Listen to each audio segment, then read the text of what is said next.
Hey, hello, welcome back to my another video. আজকে আমরা এই ভিডিওতে কিছু অন্যরকম ইংলিশ শিখব। ওই লোকটাকে দেখলে মনে হয় তার বয়স 60 কিন্তু তার বউটারে দেখলে মনে হয় বউয়ের বয়স 30 বছর, রাইট?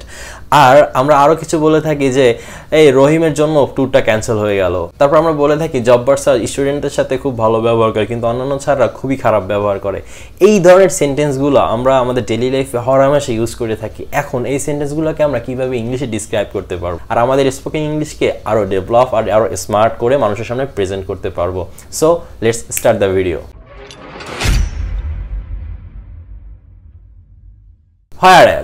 whereas হচ্ছে একটা কনজাংশন। আমরা জানি কি কনজাংশন হচ্ছে ওয়ান কাইন্ড অফ গ্লু যেটা দুইটা সেন্টেন্সকে অ্যাটাচ করে।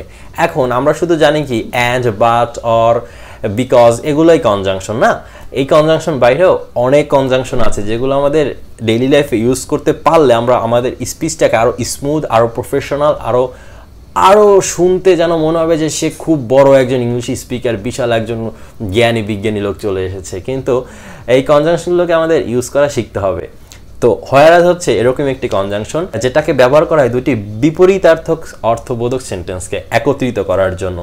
ধরো আমরা যদি বলি যে সে একজন ভালো মানুষ কিন্তু তার লেনদেন ভালো না, এই সেন্টেন্সটা আমরা আমাদের দৈনিক লাইফে ব্যবহার করি না, খুবই কমন একটা সেন্টেন্স।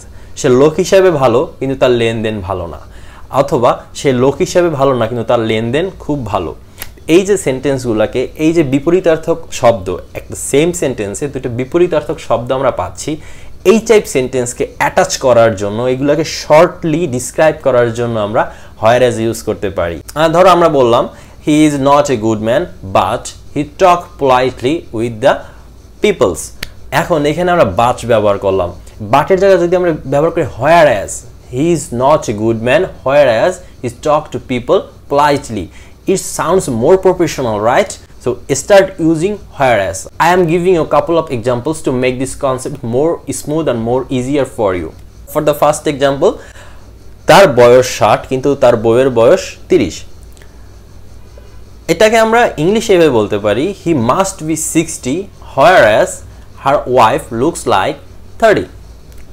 ধরো তার একটা কাপল, তার বউ খুব হাসি খুশি কিন্তু তার জামাই খুব বোরিং, খুব বদমেজাজি, খুব একগুঁয়ে। তো সেখানে আমরা কি ব্যবহার করতে পারি? she is so funny whereas he is very boring. তো এই যে whereas দিয়ে আমরা দুটো সেন্টেন্সকে খুব স্মুথলি অ্যাটাচ করে ফেললাম, রাইট? তো স্টার্ট ইউজিং whereas। আচ্ছা, এখন আমরা তো whereas এর ইউজটা পেলাম, কিন্তু যদি হয় যে however আমরা কোথায় কোথায় ইউজ করতে পারি? দেখো whereas আর however এর ইউজিংটা অলমোস্ট সেম কিন্তু একটু পার্থক্য আছে। however জেনারেলি আমরা ব্যবহার করি এরকম সেন্টেন্সগুলোতে যেখানে যে কর্তা বা যে সাবজেক্ট থাকে তার দুটো চরিত্র থাকে, অথবা সাবজেক্টের কোনো একটা কাজের কারণে অন্য একটা কাজ প্রভাবিত হচ্ছে। ফর এক্সাম্পল চিন্তা করো যে যেটা আমি আগে বলেছিলাম যে রহিম যাচ্ছে না, অথবা রহিম যেতে চায় না, অথবা রহিম যাবে না, তাই ট্যুরটা ক্যান্সেল হয়ে গেল। এই যে রহিম না যাওয়ার কারণে ট্যুরটা ক্যান্সেল হয়ে গেল, এই সেন্টেন্সগুলোকে, এই টাইপ সেন্টেন্সগুলোকে ডিসক্রাইব করার ক্ষেত্রে আমরা however ব্যবহার করতে পারি। আরেকটা এক্সাম্পল দিচ্ছি, এটা আরো ক্লিয়ার করবে বিষয়টাকে, যে আমি তাকে পছন্দ করি না কিন্তু সে একজন ভালো মানুষ, রাইট? আমরা এরকম বলি না আমরা যে না আমার সাথে তার ভালোটা সম্পর্ক নেই কিন্তু লোকটা ভালো আছে, আমার সাথে সম্পর্ক সেরকম একটা নেই। তো এই টাইপের সেন্টেন্সগুলো যে he is not a good man however he is a good manager, অথবা however he is a good father, however he is a good teacher, বা আমি ওই টিচারের কাছে পড়ি না কিন্তু সে ভালো শিক্ষক। To describe this kind of sentence you can use however to make your speech more professional. So you are getting the point, where can we use the however?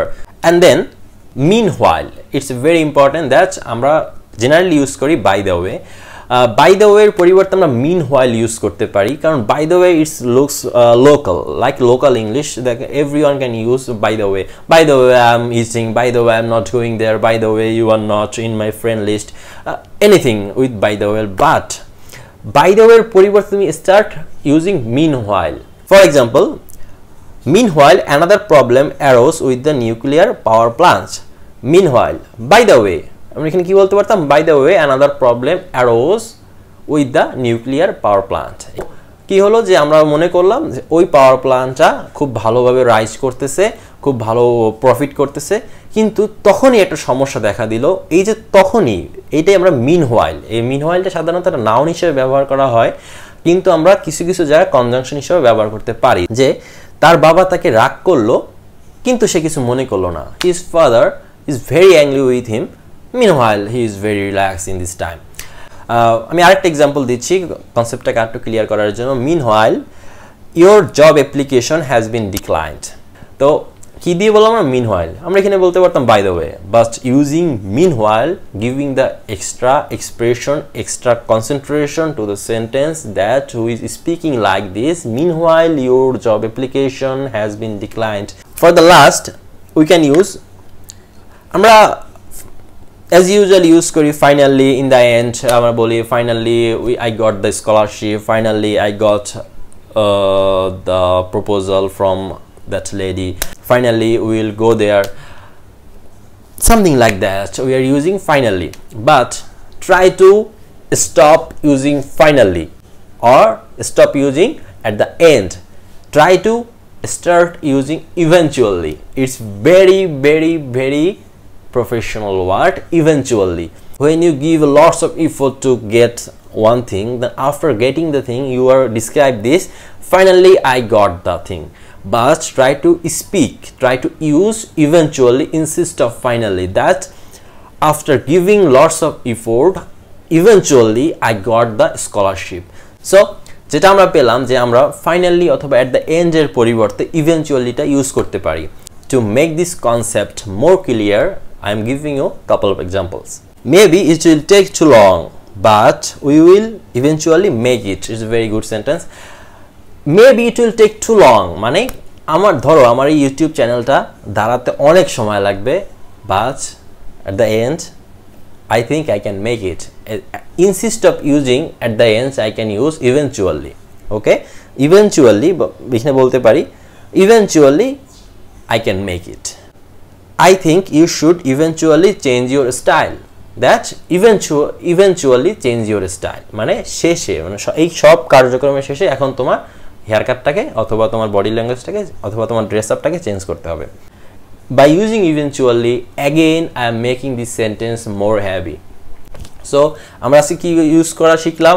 whereas, however, meanwhile, eventually. তো এই যে চারটা conjunction আজকে আমরা শিখলাম, এই চারটা conjunction আমরা আমাদের ডেইলি লাইফের প্রত্যেকটা ক্ষেত্রে ইউজ করতে পারি। আর তুমি তোমার ইংলিশটাকে আরও স্মার্ট আর স্মুথ করে তুলতে পারো by using whereas, however, eventually and meanwhile. So আজকের এই ভিডিওটা এই পর্যন্তই।